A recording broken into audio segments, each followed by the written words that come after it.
In the entire history of Major League Baseball, there have only been 23 perfect games, and there could have been another perfect game on April 13th, 2022, if not for a certain World Series winning manager. Clayton Kershaw of the 2020 World Series champion LA Dodgers threw just 80 pitches going into the eighth inning. It didn't matter, though, as he got the heave-ho from the boss. Mathematically speaking, Kershaw averaged less than 11 and a half pitches per inning.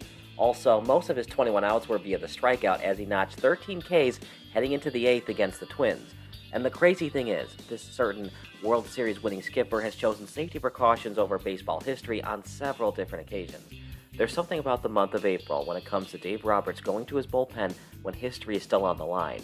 In April of 2016, Roberts decided to relieve his starting pitcher Ross Stripling, even though he was 5 outs away from a no-hitter.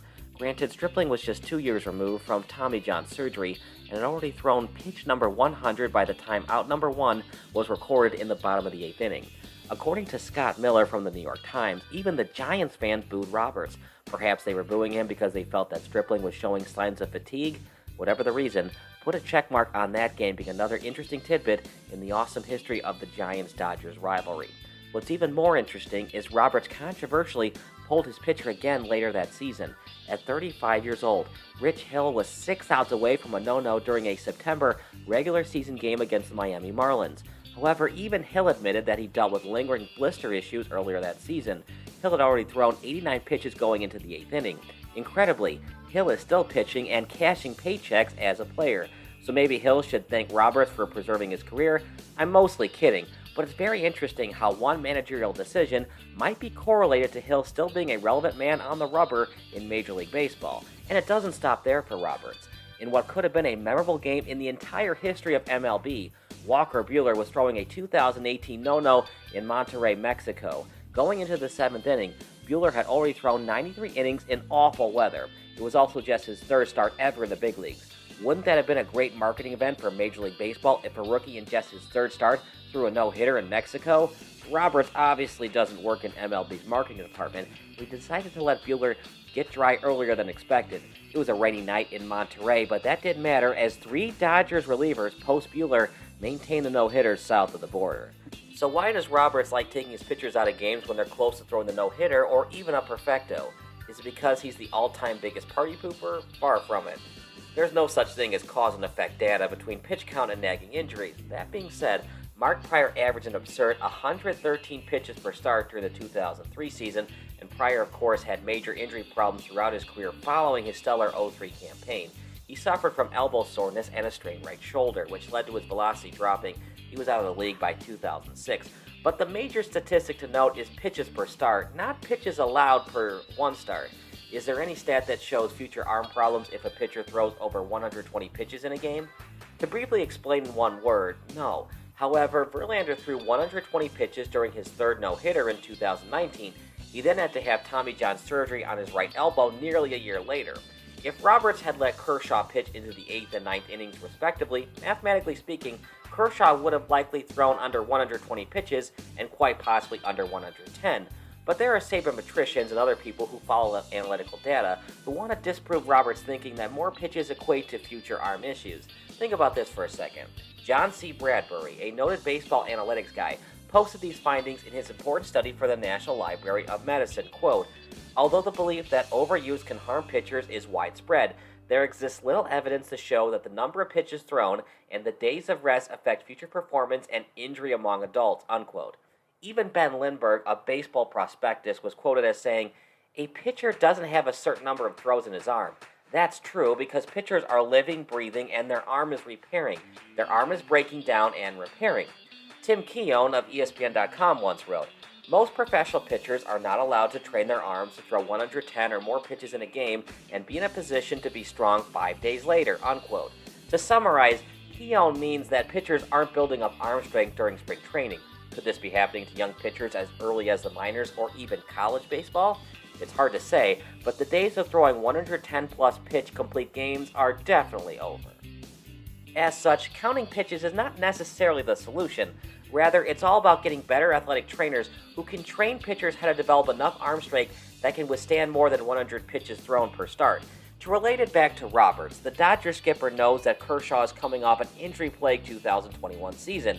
In case baseball fans forgot, Kershaw had to miss the entire 2021 postseason, a playoffs where Max Scherzer suffered from arm fatigue because the Dodgers ran out of capable and healthy starting pitchers.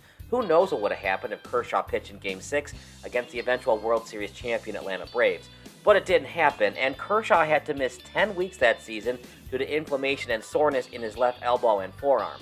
Kershaw's obviously a southpaw flamethrower, so inflammation with any part of his left throwing motion is bad news for the Dodgers.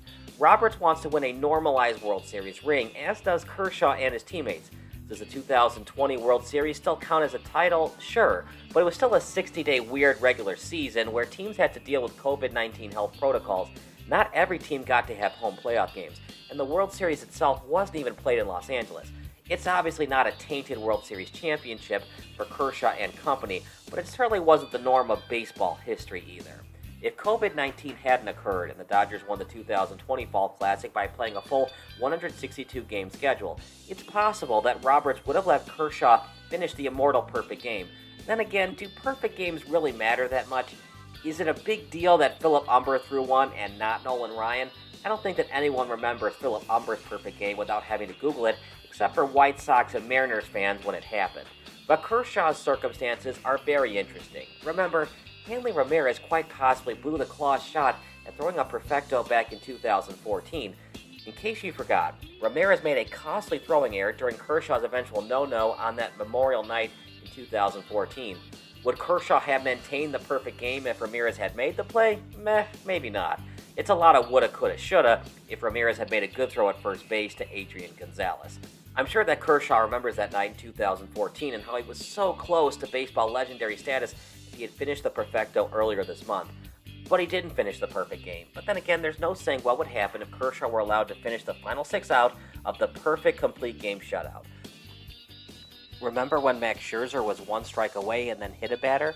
That happened to Carlos Rodon last season as well, although his hit by a pitch happened with 1 out in the 9th. There are still Cubs fans who believe that Milt Pappas got robbed of a perfect game because the home plate umpire, Bruce Fremming, infamously called ball 4 on an outside fastball on the 9-hole hitter instead of giving Pappas a 27-up, 27-down no-hitter. There are numerous almost perfect game heartbreakers, including the game where Harvey Haddix threw a 12-inning perfecto, but his darn teammates couldn't score a single run for him during those 12 innings. Haddix pitched into the 13th and gave up just 1 hit, but it turned out to be the walk-off double, an incredible 1-0 loss where Haddix only gave up 1 hit and walked no one except for an intentional walk to Henry Aaron. And for Kershaw, all that remains is what if. What if Roberts had allowed Kershaw to pitch into the 8th and 9th? But of all people, famous Fox Sports radio analyst and LA native Colin Cowherd agreed with Roberts when it came to relieving the multiple Cy Young Award winner. They got bigger fish to fry than an award, than a magical feat. Congrats on the hole-in-one at a golf tournament. That guy never wins the tournament. Clayton Kershaw and the Dodgers have a chance at history. Remember, the only World Series he's won was in that pandemic-shortened season with about 60 games. He wants a real one. I mean, he gets credit for that, but he wants a real one.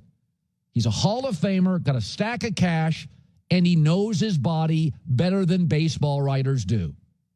Regardless, Kershaw will go down in baseball history as the man with a 7-inning perfect game, not a 9-inning one.